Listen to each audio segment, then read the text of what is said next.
We'd like to take a moment to thank our sponsor, the mobile game June's Journey.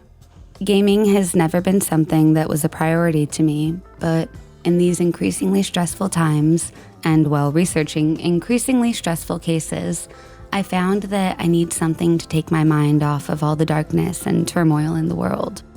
June's Journey is an exciting and aesthetically appealing hidden object mystery game. I love that in this game I can just get out of my head and play as the character June while she journeys to solve her sister's murder. This is a captivating Roaring Twenties themed game told through periodic clues being revealed as I go through each hidden object level. Each clue helps me uncover the many secrets in June's complex family. Every scene in each chapter tells a story which is beautifully narrated through clues which immerse me in the storyline, while also giving my mind a much-needed respite from the real world. As a fan of the history and literature of the 20s, I love that I can decorate my own little chateau on my private island with decadent pieces of the time which are beautifully illustrated. Download June's Journey for free by clicking the link below in the description. June's Journey is available on Android and iOS mobile devices, as well as on PC through Facebook Games. Thank you so much to June's Journey for graciously sponsoring this video. Sabrina Lynn Underwood lived with her mother in Huntsville, Alabama. On January 20th, 1991, her mother dropped her off at the intersection of US 412 and US 62 near Bear Creek Springs in Boone County. She was on her way to visit her boyfriend, who was currently serving time at the North Central Prison Unit in Calico Rock. She had intended to hitchhike the trip about 70 miles east to Izard County. She had made the same trip 1 week earlier on January 13th. However, this time she did not reach her destination. Upon not seeing his girlfriend during her scheduled visit, the boyfriend called Sabrina's mother. Sabrina's mom then immediately reported her missing to the Madison County Sheriff's Office. A police investigation was launched and a search was enacted for the girl, but to no avail.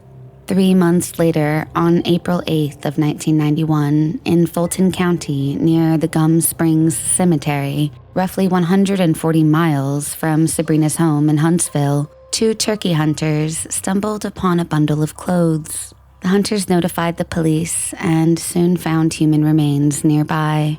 The Arkansas Medical Examiner would later identify these remains as Sabrina. Due to the state of her decomposition, her cause of death was ruled as undetermined. In the years since, the Arkansas State Police collaborated with a Judicial Drug Task Force alongside the Fulton County Sheriff's Office in order to investigate the case. But due to very little evidence and no leads, the case eventually went cold. In July of 2022, a prison inmate told the state police that a fellow inmate had confessed to murdering Sabrina. During an interview, the informant shared with investigators a confession letter that was given to him by Rick Allen Headley. It contained specific details regarding the killing of the young woman. Headley was already in prison for the murder of his ex-wife. According to the court documents, in 2018, Headley had entered a Baxter County store where his estranged wife worked. He dragged her outside and stabbed her to death. She had been under a protection order against Headley at the time.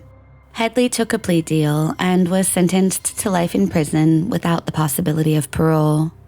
Rick Allen Headley would have been 15 or 16 years of age when Sabrina was killed. He lived in Mountain Home at the time of her murder.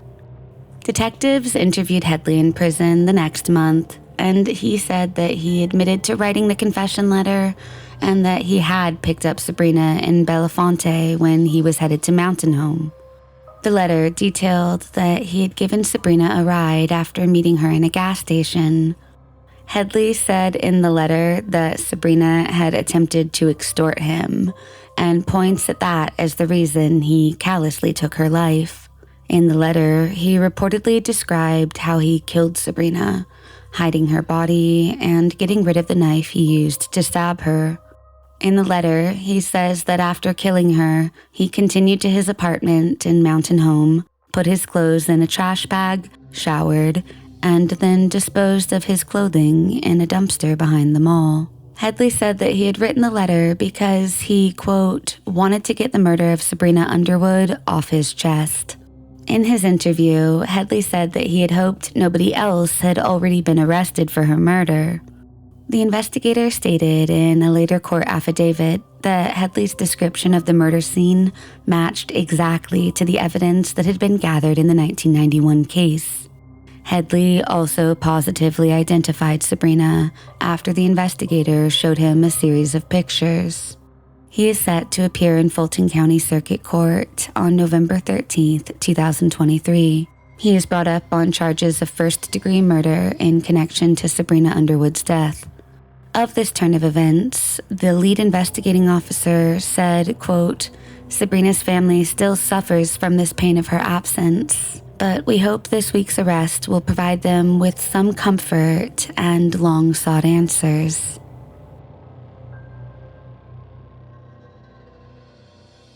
Laura Kempton was a 23-year-old woman living in Portsmouth, New Hampshire.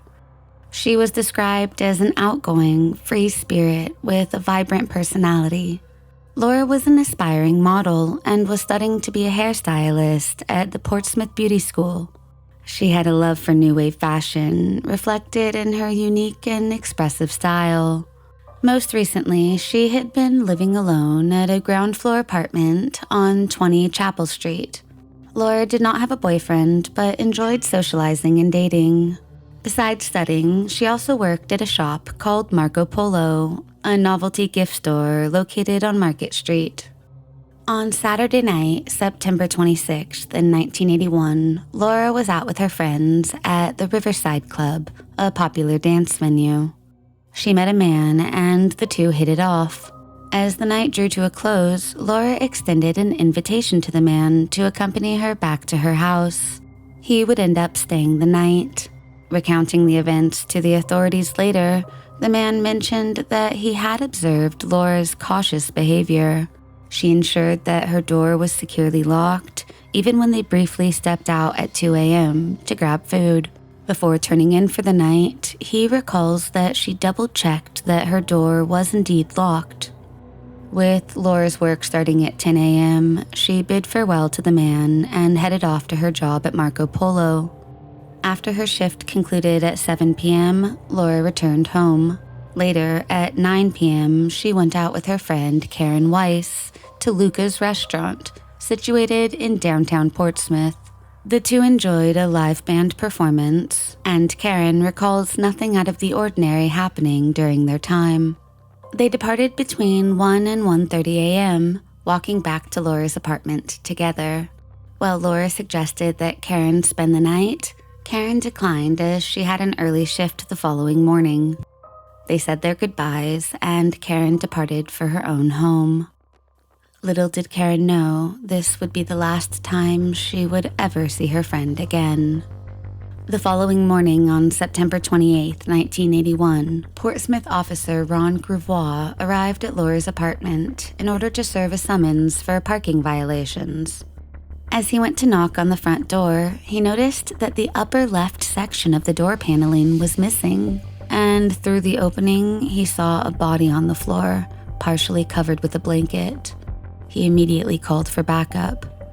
Laura was found on the floor of her apartment with her bed sheets, mattress, and box spring placed partially on top of her body. Only her legs from the knees down were visible. Her ankles were tied with white electrical cord from an electric blanket. Investigators removed the bedding from Laura's body and discovered that she had been laying naked with a telephone cord wrapped around her neck. There were blood spatters on the floor and on the wall. The apartment bore signs of a fierce struggle, and the assailant had ransacked the place. According to the medical examiner's subsequent report, Laura had likely been beaten with a fist to her face. She suffered severe blunt force trauma to the left side of her head, which nearly crushed her skull. She also had been sexually assaulted. Her Her cause of death was determined to be blunt force trauma, and her time of death was determined to be around 12:30 a.m., with a range of plus or minus 1 hour. Investigators found a wine bottle next to her body, which they believe was the murder weapon. Additionally, a cigarette butt was found on the floor nearby, despite Laura Kempton not being a smoker. Detectives tried to figure out the point of entry and found that all of the windows and doors had been locked. However, they realized that they could reach through the hole made in the front door and unlock it from the inside. Police noted that the assailant likely forced his way through the front door in this manner. Detectives started their investigation by questioning Laura's friends, family, and all the residents of the building. Laura's date from the previous night was also questioned. He told police that he had not seen Laura since the previous morning. He also told investigators that previously, when the pair had left for breakfast the previous morning, he had seen that Laura had money in an envelope on the kitchen table. However, a subsequent search of the apartment led police to believe that the money had been taken. They believed that the murderer took the envelope with him. During their questioning, a resident of 20 Chapel Street named Daniel Fortier told police that when returning home at 2 a.m., he noticed the hallway light in the ground floor was off. He also noticed that part of the door panel was missing from Laura's apartment door, and he heard someone fiddling with it inside the apartment. He said that he did not think much of it at the time and simply opened his apartment and went inside.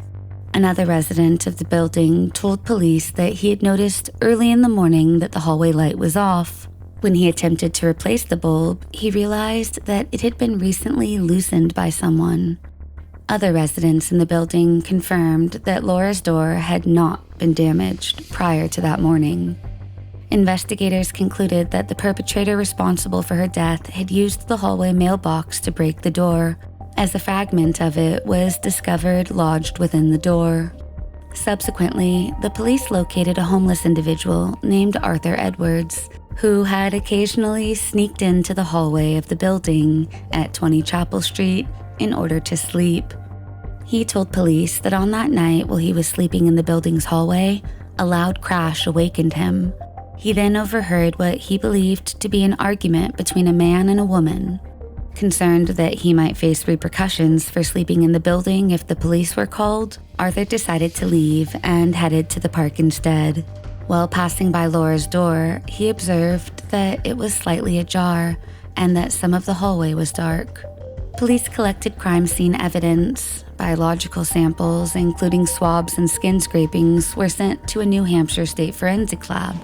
The lab determined that the blood on the wine bottle was type A, the same as Laura's, confirming that it was likely the murder weapon. Curiously, another homicide case had occurred on Maplewood Avenue in Portsmouth, New Hampshire, bearing a striking resemblance to the Laura Kempton case. The parallels between the two cases were striking, prompting speculation about a potential connection. Like Laura, the 20-year-old victim Tammy Elizabeth Little also resided alone in an apartment. She too aspired to pursue a career in modeling and was enrolled at the Portsmouth Beauty School. She lived just 1 mile away from Laura and loved going out with friends. On October 19, 1982, Tammy was found murdered inside her apartment. Her mother eventually found her body after she went to her home to check on her after she had not heard from her daughter in a couple of days. Just like Laura, Tammy had died from blunt force trauma to the head. Many speculated that she and Laura were killed by the same person. Throughout the years, law enforcement interrogated numerous suspects, yet the investigation reached a standstill, leading the case to gradually lose its momentum in the absence of any leads or suspects. With nothing left to go on, both cases would eventually go cold. In 2002, the Portsmouth Police Department sent the DNA evidence collected from the crime scene to the Maine State Crime Lab for examination. Testing was conducted on the vaginal swabs and the cigarette butt discovered in close proximity to Laura's body. An unidentified male DNA was obtained from the vaginal swab, and the cigarette butt. The unknown male DNA was compared with the DNA of the man that Laura had met the day prior to her murder. However, the DNA did not match to his DNA, and he was officially cleared. Several other suspects were also tested and subsequently cleared. In 2022, authorities decided to reanalyze the DNA samples from the crime scene, employing forensic genetic genealogy technology. The DNA profile was entered into genealogy websites, leading to the successful identification of the biological parents of the individual who had contributed it. On July 20th, 2023, investigators confidently declared that the perpetrator, beyond any reasonable doubt, was a man named Ronnie James Lee. Born in 1960, Lee had served in the U.S. Army until May 15th of 1981. He later worked for MBI Security at Liberty Mutual in Portsmouth between June of 1981 and August of 1982. Lee had an extensive criminal record, including an arrest in 1982 for attempted theft. Additionally, he was linked to 4 residential burglaries and 1 commercial burglary between July and September of 1983. Ultimately, he pled guilty to 2 of those. In 1981, Lee faced conviction on charges stemming from a burglary in Keene, which involved the sexual assault of a woman.